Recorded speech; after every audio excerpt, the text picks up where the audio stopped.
নমস্কাৰ দৰ্শকবৃন্দ, মই বৰ্ণালীয়ে BS ইনফলৈ আপোনালোকক স্বাগতম জনাইছোঁ। আমাৰ আজিৰ ৰেচিপি হ'ল ছাগলীৰ লিভাৰৰ সৈতে কঁঠালৰ মুচিৰ আঞ্জা। বলক তেন্তে আজিৰ ভিডিঅ'টো আমি আৰম্ভ কৰোঁ। কঁঠালৰ মুচিৰ আঞ্জাখন বনাবৰ বাবে মই লৈছোঁ প্ৰেছাৰ কুকাৰত এটা চিটি মাৰি এটা কঁঠাল, 200 গ্ৰামৰ ছাগলীৰ লিভাৰখিনি মই সৰু সৰুকৈ কাটি লৈছোঁ আৰু লৈছোঁ কেইটামান জলকীয়া, জিৰা পাউডাৰ, ধনিয়া পাউডাৰ, সৰু সৰু আকাৰৰ দুটা টমেটো, দুটা পিঁয়াজ, কেইখিলামান তেজপাত, আদা, নহৰু, কেইটামান লং, কেইটামান গোলমৰিচ, দালচিনি আৰু কেইটামান ইলাচ আৰু সামান্য পৰিমাণৰ সৰিয়হৰ তেল। এতিয়া কেঁচা সামগ্ৰীখিনি মই এনেদৰে মিক্সিত মাৰি লৈছোঁ আৰু গেছ এখনত কেৰাহী এখন বহুৱাই তাত সৰিয়হৰ তেল গৰম হ'বলৈ দি ল'ম।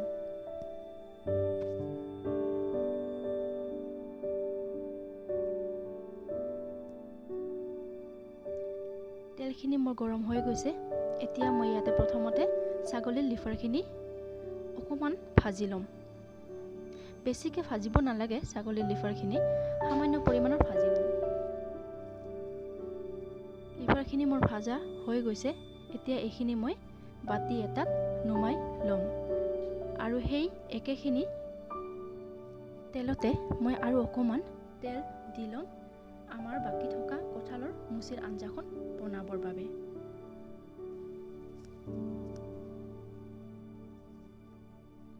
এতিয়া প্ৰথমতে মই তেলখিনি দি লৈছোঁ। শুকান গৰম মছলাখিনি যিখিনি মই লৈছিলোঁ সেইখিনি দি লৈছোঁ।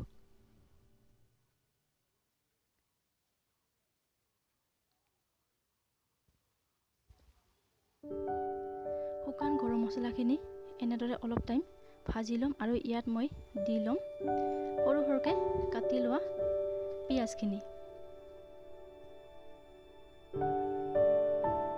আৰু পিঁয়াজখিনি দিয়াৰ পিছত আমি পিঁয়াজখিনি ৰঙচুৱা হোৱাকৈ ভাজি ল'ম।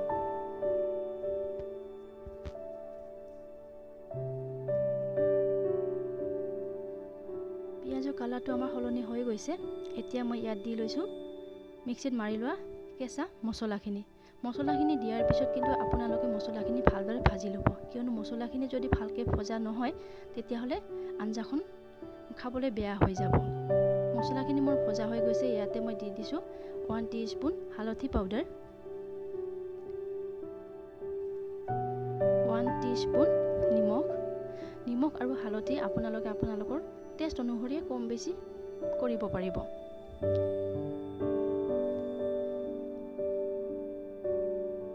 টিস্পুন ধনিয়া পাউডাৰ, 2 টিস্পুন জিৰা পাউডাৰ,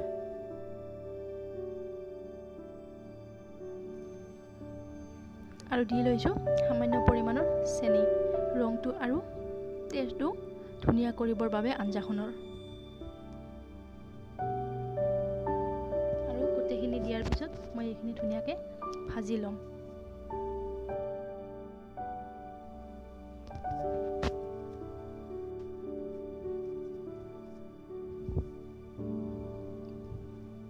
এয়া চাওক, মছলাখিনিয়ে তেলখিনি এৰি দিবলৈ আৰম্ভ কৰিছে, মানে মোৰ মছলাখিনি ধুনীয়াকৈ ভাজা হৈ গৈছে। এতিয়া মই ইয়াতে দি ল'ম সিদ্ধ কৰি লোৱা কঁঠালৰ মুচিখিনি দিয়াৰ পিছত আঞ্জাখন এনেদৰে ভালদৰে অলপমান লৰাই ল'ব আৰু এইখিনি সিজিবৰ কাৰণে অলপ সময়ৰ কাৰণে ঢাকনি মাৰি থৈ দিব।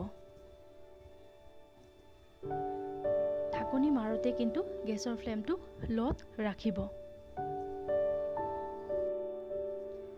এতিয়া গেছৰ ফ্লেমটো মিডিয়াম কৰি এইখিনি মই অলপ টাইমৰ কাৰণে এনেকৈ লৰাই থাকিম আৰু ইয়াতে মই দি ল'ম এগিলাচ পানী। মই গৰম পানী ব্যৱহাৰ কৰিছোঁ, আপোনালোকে গৰম বা ঠাণ্ডা যিকোনো পানীয়েই ব্যৱহাৰ কৰিব পাৰিব। এগিলাচ পানীত যদি মোৰ কঁঠালৰ মুচিখিনি সিজি নাহে তাৰপিছত মই আকৌ ইয়াতে পানী এড কৰি দিম, কিন্তু এবাৰেই বহুত পানী দি লোৱা নাই। এতিয়া এইখিনি মই ভালদৰে উতলি মাৰিবলৈ দি ল'ম। এয়া চাওক মোৰ আঞ্জাখনে ধুনীয়াকৈ উতলি মাৰিছে। এতিয়া এইখিনি আকৌ ধুনীয়াকৈ সিজিবৰ বাবে মই গেছৰ ফ্লেমটো ল' কৰি পেলাই এইখিনি 10 মিনিটৰ কাৰণে ঢাকনি মাৰি থৈ দিম। এতিয়া গেছৰ ফ্লেমটো হাই কৰি দিব আৰু ইয়াতে এড কৰি দিব ভাজি লোৱা ছাগলীৰ লিভাৰখিনি।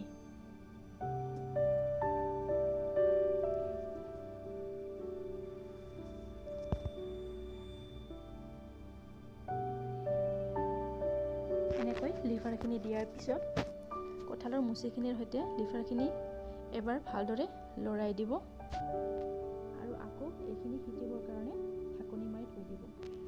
আৰু এনেকৈয়ে কিছু সময়ৰ মূৰে মূৰে ঢাকনি মাৰি মাৰি আমি আঞ্জাখন সিজিবলৈ দিব লাগিব। এতিয়া মই চাই ল'ম আঞ্জাখিনি সিজিলে নে নাই। মোৰ আঞ্জাখিনি ধুনীয়াকৈ সিজি গৈছে, গতিকে মই ইয়াতে আৰু নতুনকৈ পানী এড নকৰোঁ। আপোনালোকেও এনেকৈ চাই ল'ব, যদি আঞ্জাখিনি আপোনালোকৰ সিজি যায় তেতিয়াহ'লে তাতে পানী এড নকৰিব। আৰু তাতে আপোনালোকৰ টেষ্ট অনুসৰি সামান্য পৰিমাণৰ গৰম মছলা দি ল'ব।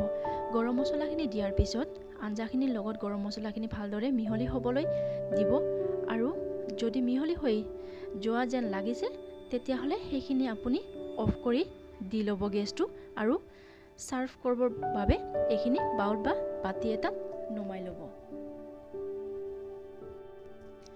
মোৰ আঞ্জাখন ৰেডি হৈ গৈছে।